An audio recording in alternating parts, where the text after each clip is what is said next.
দর্শক আসসালামু আলাইকুম। ক্যামেরার সামনে একটু বোনকে দেখছেন, আমরা তার সাথে কথা বলবো। আপু কেমন আছেন? আলহামদুলিল্লাহ ভালো। আপনি কি কথা এরকম সবসময় ছোট করে বলেন? হ্যাঁ, আচ্ছা, সুন্দর। ছোট কণ্ঠ খুব ভালো। মেয়েদের কণ্ঠ ছোট থাকাই ভালো। আপু আপনার ব্যাপার আমরা জানতে চাই। আপনি কেন আসছেন আমাদের এই মিডিয়ার সামনে?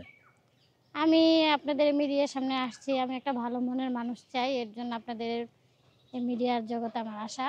কারণ আমি শুনছি আপনাদের এই চ্যানেল থেকে নাকি অনেক মেয়েদের ভালো, ভালো জায়গায় বিয়ে দেওয়া হয়েছে। তা আমি একটা ভালো মনের মানুষ চাই। যদি আপনারা আমাকে একটা ভালো মনের মানুষের সন্ধান করে দেন।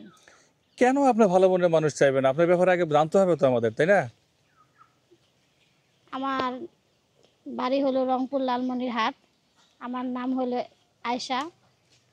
আমার ফ্যামিলিতে আমার মা আছে, একটা ছোট বোন আছে, আমার বাবা নাই, বাবা মারা গেছে।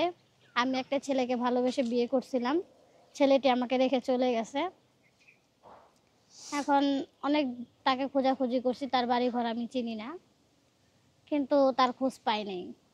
এখন যেহেতু সে নাই, মানুষে আমাকে অনেক খারাপ কথা বলে, কটু কথা বলে, ওগুলো শোনা লাগে। এখন আমারও তো জীবনে আগাইতে হইব, যেহেতু আমি গরিব ঘরের মেয়ে।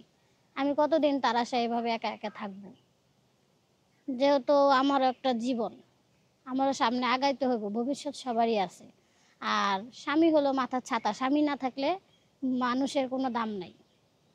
এর জন্য আপনাদের এই জায়গায় আসছি, যদি আপনারা কেউ আমাকে একটা ভালো মনের মানুষের সন্ধান করে দেন। আপনি যে ছেলেকে বিয়ে করছিলেন তার ঘরে কি কোনো সন্তানাদি হয়েছে? না না, তার ঘরে আমার কোনো সন্তান হয় নাই। কেন হয়নি?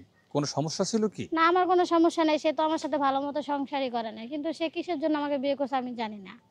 এখন কি প্রেম সে করলেন, ভালোবাসা করলেন, তারপরে সে ৫ মাস সংসার করে চলে গেল। এটা আসলে কেমন হলো না হ্যাঁ, বিষয়টা? প্রেম করছি, ভালোবাসা করে বিয়ে করছি। এখন কি সে আমার দেহর জন্যই কি আমাকে বিয়ে করছে নাকি সেটাও আমি জানি না।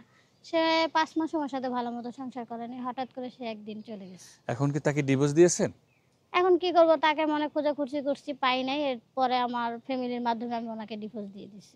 ডিভোর্স দিয়ে দিয়েছেন। হুম। এখন আপনি আমার মিডিয়ার সামনে এসে একজন ভালো মনের মানুষ চাচ্ছেন। হুম। ভালো মনের মানুষ আশা করি আপনার সাথে যারা যোগাযোগ করবে তাদের মধ্যে থেকে আপনাকে বেছে নিতে হবে। তো আপনার সাথে যোগাযোগ মানুষ কিভাবে করবে?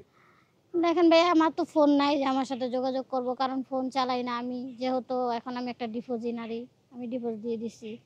এখন গ্রামের মানুষ অনেক খারাপ কথা বলে, ছেলেপেলেরা ডিস্টার্ব করার জন্য ফোন চালাই না। আমাকে যে বিয়ে করতে চাবে আপনাদের চ্যানেলে যোগাযোগ করলেই আপনারা আমাকে, আপনাদের চ্যানেলে তো আমি আসি, আপনারা জানালে আমি।